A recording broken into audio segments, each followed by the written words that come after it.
Hello, this is the first of 3 videos that I have produced to help you in your work on the first assignment. As you are aware by now, a substantial part of assignment 1 is about analyzing syntactic structures, or specifically syntactic phrases. Identifying syntactic phrases, which also involves determining the scope of individual syntactic phrases. Here are a few points to remember when you're working on the first assignment. The head of the phrase determines its type. So if we have a noun, this noun signals the presence of a noun phrase. The noun is the head of a corresponding noun phrase. If we come across a preposition, this preposition signals the presence of a preposition phrase. The preposition is the head of this preposition phrase. The bottom line is that your ability to identify syntactic phrases crucially depends on your ability to identify different word classes or different parts of speech.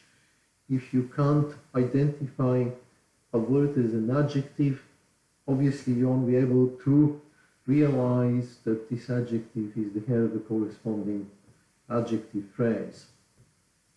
How do we determine whether a word is an adjective or a noun or a preposition? We do rely on a range of criteria, including the position of this word in the sentence, its grammatical function, its position relative to other words, its meaning, of course, and also any specific grammatical features that it might have. If we take nouns as an example, nouns take the plural morpheme, boy, boys, girl, girls, and nouns are the only lexical class that can take the plural. So this grammatical feature is unique to nouns. Once we establish that the word can take the plural, we would know with complete certainty that this is indeed a noun. Now, let's consider the nouns in this practice sentence. I've underlined the nouns for you, starting with principle. How do we know that principle is indeed a noun? There are a number of reasons why we can claim with great degree of certainty that principle is indeed a noun. One is in relation to its position in the sentence. Principle occurs at the beginning of the sentence in a position which is typically occupied by the subject of the sentence. In addition to this, just in front of principle, we find the definite article, which is a determiner. Determiners are invariably linked to nouns, even though sometimes there may be an adjective or two between them. Most importantly, principle can take the plural morpheme, so we can say one principle, many principles. This alone confirms in a very conclusive way that principle is indeed a noun.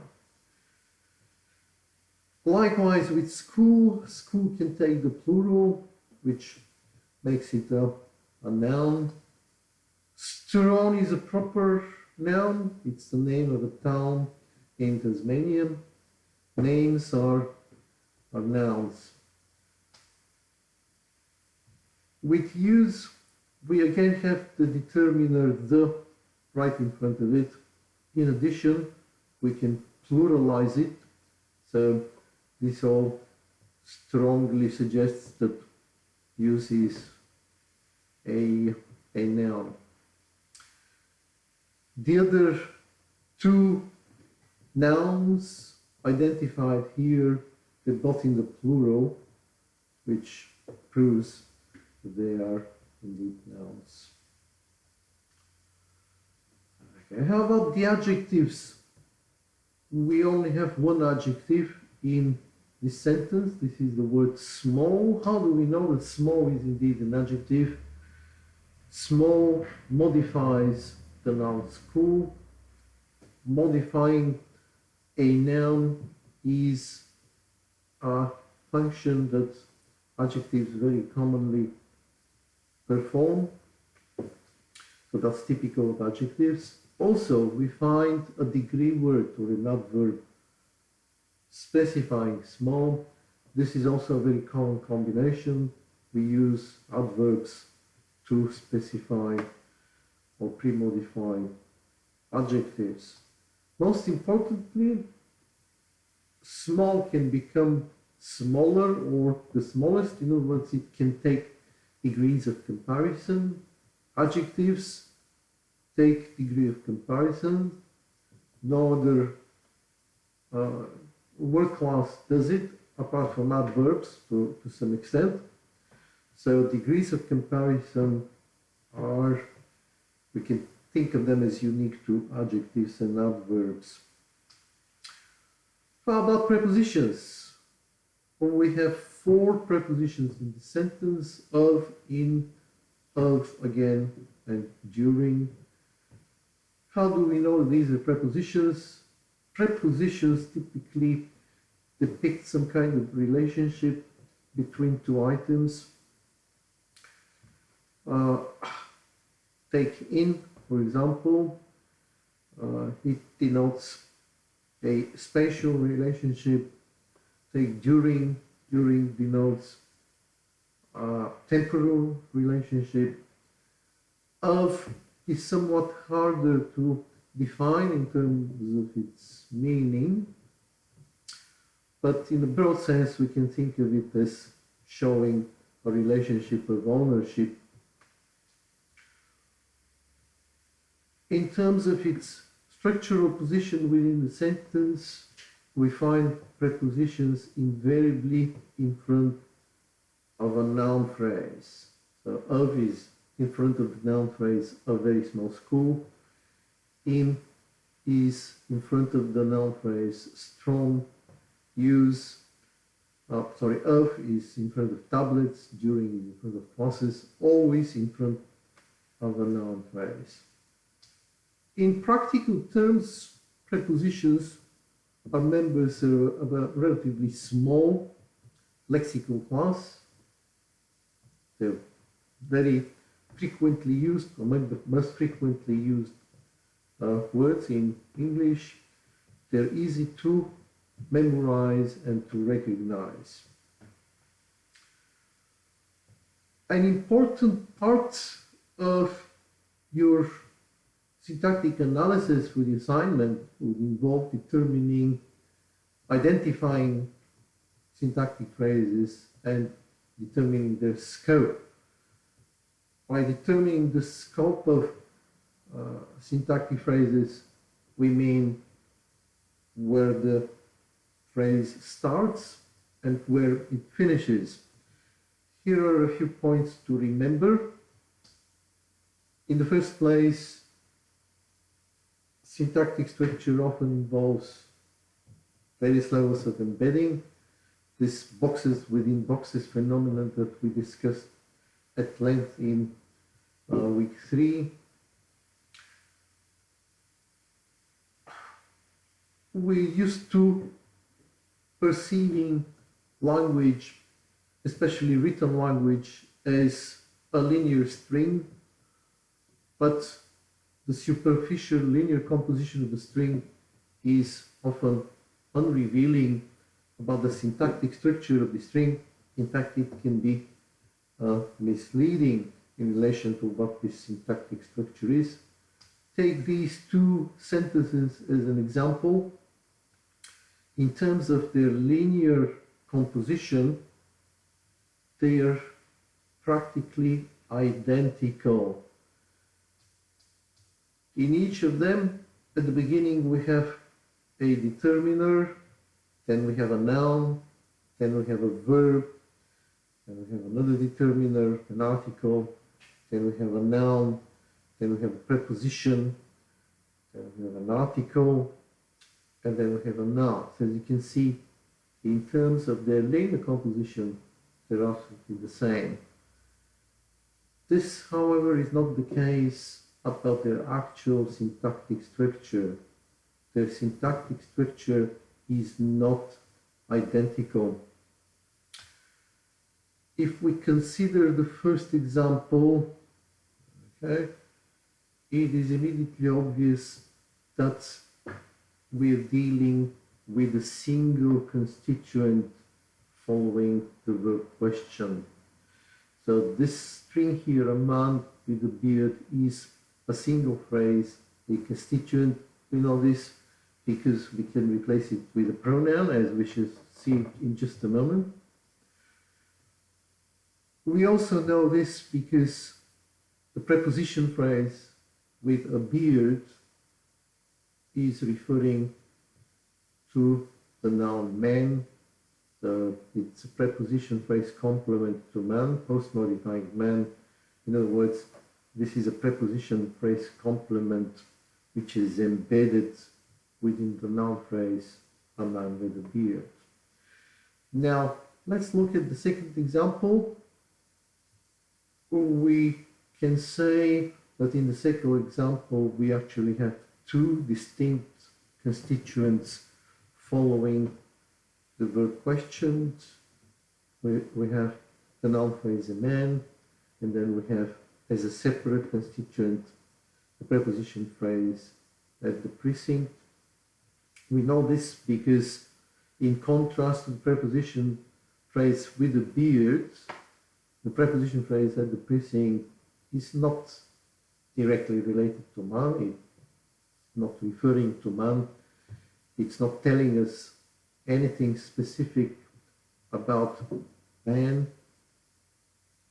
The preposition phrase at the precinct is in fact telling us where this particular action took place, where the questioning took place. So at the precinct is related to question, it's not related to man. We can use our pronoun substitution test to confirm this.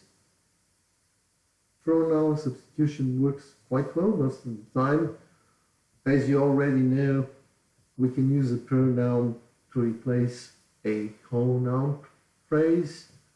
We cannot use a pronoun to replace just a part of the noun phrase. So in relation to the first example here, if we try to use him to replace just a man, we'll get an ungrammatical question. But it's completely all right to say the police questioned him, where we use him to replace the whole thing that is enclosed within this rectangle here. As regards our second example, it's completely all right to use him to replace just a man, which means that a man in this case is a complete noun phrase, is a complete constituent, a unit. Okay, coming to the question of what a noun phrase involves and what its scope is, the first question that we can ask is, where does a noun phrase start? It's a relatively simple question, relatively easy to answer. Okay, so if there is a determiner, it will be the first element of the noun phrase. So in this noun phrase, which I have enclosed here in brackets for your reference, okay, the article a determiner, marks the beginning of this noun phrase. In some cases, we don't have a determiner. Determiners are optional, and it could be a pre-modifying adjective, which marks the beginning of the noun phrase. This adjective is actually also an adjective phrase, as you know by now. Sometimes it is indeed the head of the phrase itself which could be the first element of the noun phrase. The other question, where does the noun phrase finish, is a bit more complex, much more complex. How we answer this question with regard to a particular noun phrase would depend on the internal syntactic structure of this particular noun phrase. So if we go back to our example with a tall man with a beard, okay, we know already that A, the determinant, marks the beginning of the noun phrase. Where does this noun phrase finish? One possibility is that it finishes with man. Another possibility is that it finishes with beard. Okay? As we already discussed, with beard is a preposition phrase which is actually enclosed or embedded within the larger noun phrase, a tall man with a beard, which is why with a beard is a component of this noun phrase. In other words, the noun phrase extends to and includes the word beard. And we can again resort to pronoun substitution to prove this. If we try to replace the noun phrase with him, we can only replace the whole string that's in brackets here, not just a part of it. So the fact that we can do this proves that a tall man with a beard is a complete noun phrase, is a syntactic constituent. We'll be talking a lot more about syntactic constituents and how they operate as units. Okay, later in the course, we'll be talking about different types of questions in English. One such type of questions is yes-no questions. How do we form yes-no questions from corresponding statements? If you open any reference grammar or a textbook for second language learners of English, they will tell you that the formation of a yes-no question involves inverting the subject of the sentence and the auxiliary verb.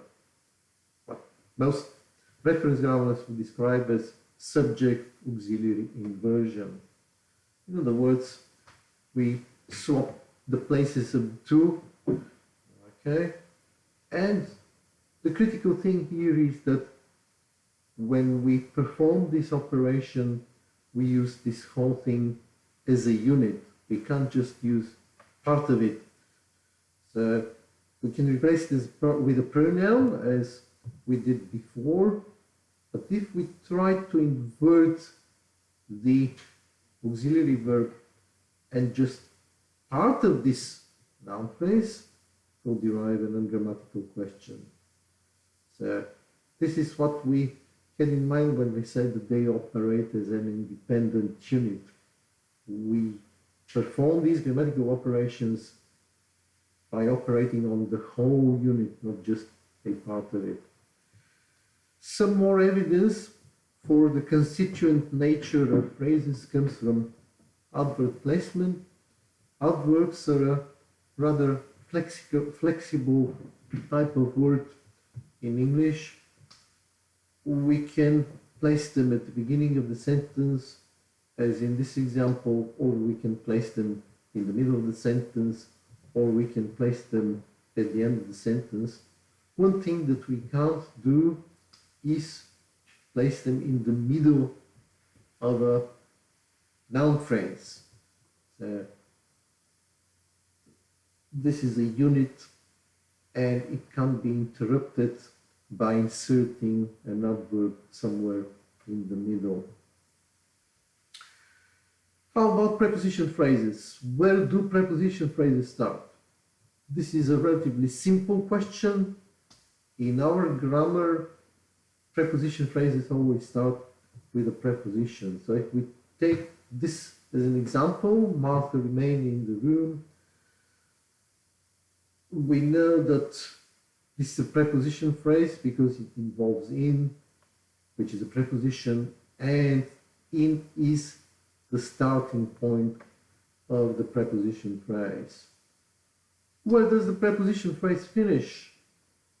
Again, it's a somewhat more complex question to answer. One thing we know with complete certainty is that preposition phrases always take a single noun phrase as their complement.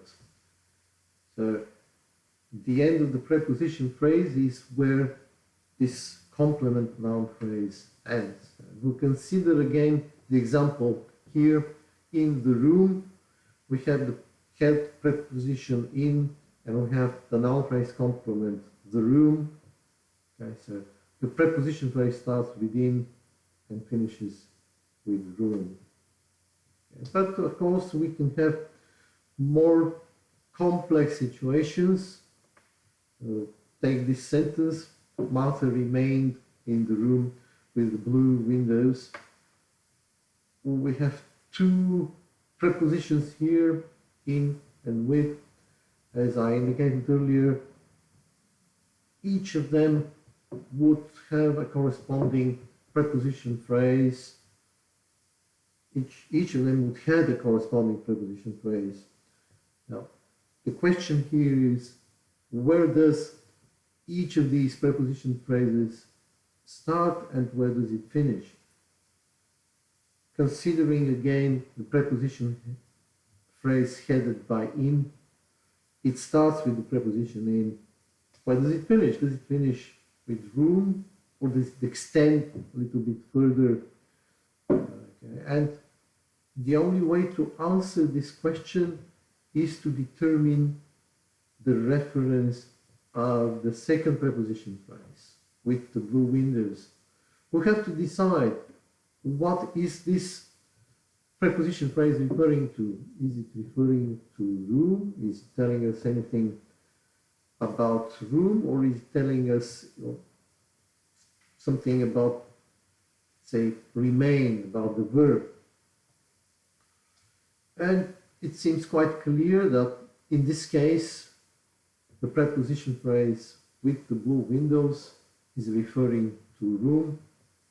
It is providing some extra information about room. It is post-modifying room, which is post-modified is a technical term, which means that with the blue windows is embedded within the noun phrase headed by room, the room with the blue windows, which itself as a whole is noun phrase complement of in the room with the blue windows. The concept of nesting of phrases or boxes within boxes we already discussed. Here is one way of representing this idea of nesting for this particular example.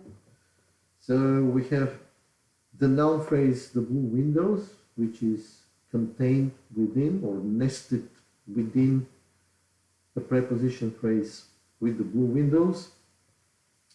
And then we have the preposition phrase with the blue windows, which is nested within the noun phrase the room, and the noun phrase the room with the blue windows is nested within the higher PP in the room with the blue windows. The bottom line here is that in terms of scope, the preposition phrase in the room with the blue windows starts with in and finishes with windows. Okay. Now, one of the tasks in the assignment is to consider a couple of sentences and identify the preposition phrases in these sentences. Let's try and do this for our example here. Martha remained in the room with the blue windows. How many preposition phrases do we have? Well, we certainly have two, because we have two prepositions. So each of them would be heading its own preposition phrase. One is a preposition phrase headed by in. The second one is a preposition phrase headed by the preposition with. As we already discussed, In the preposition phrase headed by in includes everything up to windows. So that would be our first preposition phrase, in the room with the blue windows. Okay. And the second preposition phrase would be one headed by with, which starts with and finishes with windows. Now let's do the same with a slightly different example. Martha remained in the same room on Thursday. Again, we have two prepositions. Again, this means we have two corresponding preposition phrases. Again, we'll have to determine the scope of each. The scope of on Thursday is very clear. This is where it starts with on. This is where it finishes. We'll have to determine the scope of the preposition phrase starting with in. It starts with this preposition. Does it finish with room or does it finish with Thursday? How do we do this? Well, again, we'll have to consider the reference on Thursday. Is it referring to room or is it referring to remain? In this case, on Thursday, is not telling us anything about room. It's not related to room. It tells us when the activity or the action denoted by the word happened. So this means that the preposition phrase headed by in starts with in and finishes with room. Okay, so the first one will be in the same room. The second one will be on Thursday. How about adjective phrases? As you hopefully remember from our discussion in class, adjective phrases can be used attributively or predicatively. Attributive adjective phrases we find in front of nouns within a noun phrase. So they pre-modify nouns, as in this example. An interesting book. This is an attributive adjective. It's also an adjective phrase. Okay, and attributive adjective phrases have a relatively simple syntactic structure. They can involve either the head of the phrase alone, as is the case in this example here, or it can also involve a degree word or an adverb in front of it, an extremely interesting book. So that's all we need to know about attributive adjective phrases. Well, not quite always. We should also remember that attributive adjective phrases can, more than one attributive adjective phrase can occur in front of a noun, as in this example. A plain, boring, ugly painting. In fact, there is no limit to how many we can have. Each of these is an adjective. Each of them is also an adjective phrase. We know it's an adjective phrase because within each we can also use a degree word or an adverb specifying the adjective. A rather plain, very boring, extremely ugly painting. So each of them would be a separate adjective phrase.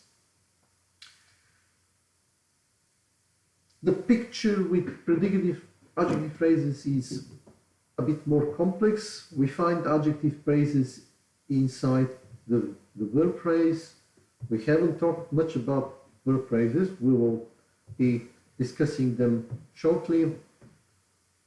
The important part about predicative adjective phrases is that they obviously have a head word, which in this example we said. They can have a degree word as a specifier, optional, and they can also have a preposition phrase complement. In fact, they can have several preposition phrase complements, not only one.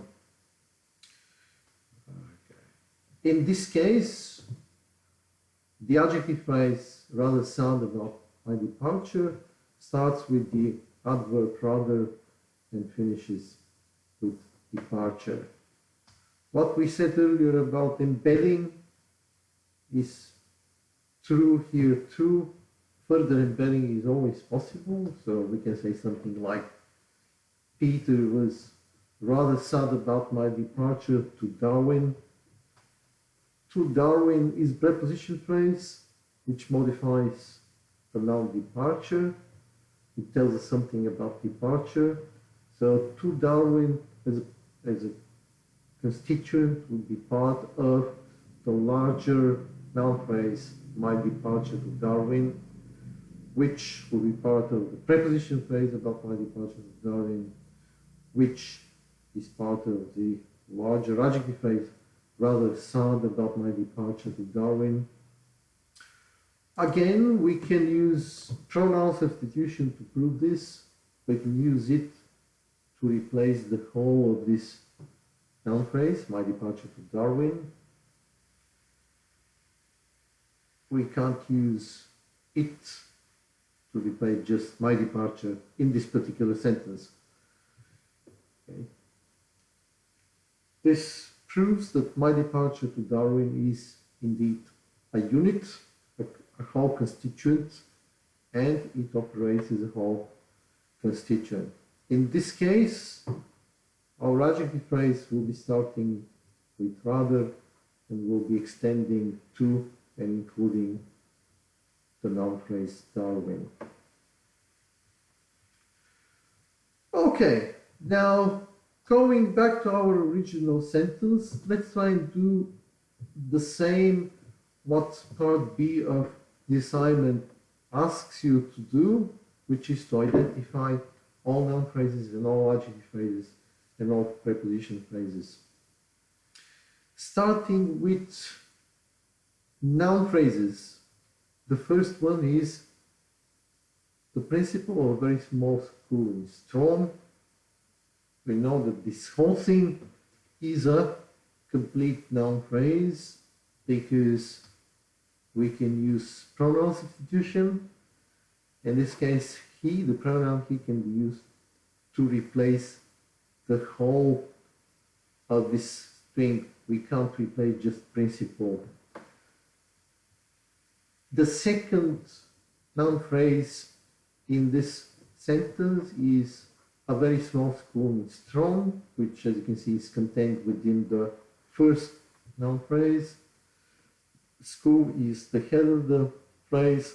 In Strong is a preposition phrase which modifies school as it is embedded within this noun phrase. The third one is strong. Strong is a proper noun, as we mentioned. Proper nouns are also noun phrases. Okay, now, the next one is the noun phrase, the use of tablets during classes.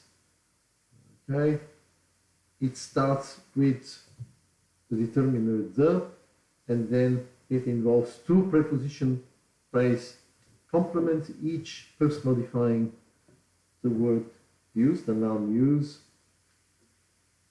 This first one tells us what, the use of what. The second one tells us when. And again, pronoun substitution works. We can use the pronoun it to replace this whole string here. The principle has banned it in place of the use of tablet during classes. Okay. We have two more noun phrases. Noun phrase 5, tablets, and noun phrase 6. Okay, each of them only involves the head of the phrase. How about adjective phrases? There is only one. It's the adjective phrase very small.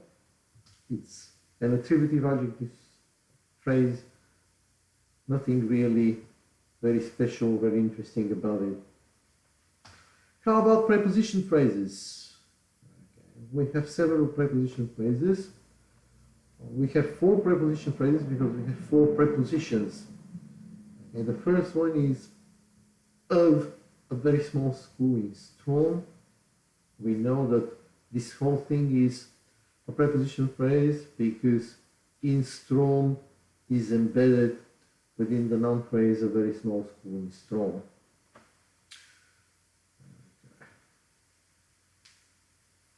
Nothing special about the second one in Strom. That's a typical preposition phrase involving the head of the preposition and a noun phrase. Likewise, of tablets and during classes, as I mentioned earlier, each of these in turn modifies or post-modifies the head of the phrase. Use the noun phrase. Okay. So we have the use of tablets, use of what, during classes when. So each in turn first modifies the head of the phrase use. Last but not least, one of your tasks in part B of the assignment was to identify PPs, but only those which are not inside a noun phrase, which are not contained inside the noun phrase. Okay, now let's try and do the same here. Let's try and find preposition phrases which are not inside a noun phrase. How many are they? Remarkably, in this particular sentence, there are none, not one of the preposition phrases, or to put it differently, each one of them is embedded within a noun phrase. Let's take the first one first. Of a very small school in Strom is contained or embedded within the noun phrase the principle of a very small school in Strom. The preposition phrase in Strom is embedded within the noun phrase a very small school in Strom. The preposition phrase of tablets and the preposition phrase during classes are both contained within the noun phrase the use of tablets during classes. And this completes this video and this video presentation. Thank you very much.